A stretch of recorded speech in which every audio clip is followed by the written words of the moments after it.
Lo, good morning! Good morning po. May tanong nga naman ako sa'yo. Yun, sige, ano yung tatanong mo?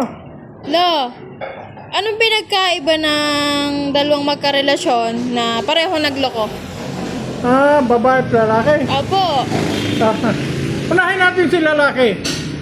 Lagay natin sila yung mag-asawa na. Ang lalaki ay natikim lang yan bago nabalik yan sa kanyang pamilya. Pero kapag si babae ang nagloko, sasama yan doon sa lalaki kung saan kanyang nagustuhan. Ang problema doon kay Mrs. Sumama na yun doon sa lalaki, iiwan pa ang kanyang mga anak. Ganun na nangyari doon. Kaya ang nakakaawa ang mga anak. Ang lalaki, minsan yung ibang lalaki, natikim lang yan, and then babalik sa kanyang pamilya. Pero ang babae, hindi po, iba ang babae.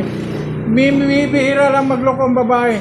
Pero once na magloko yan ay sasama doon sa lalaki. Iiwan pa yung kanyang pamilya. Yun ang pinagkaiba po.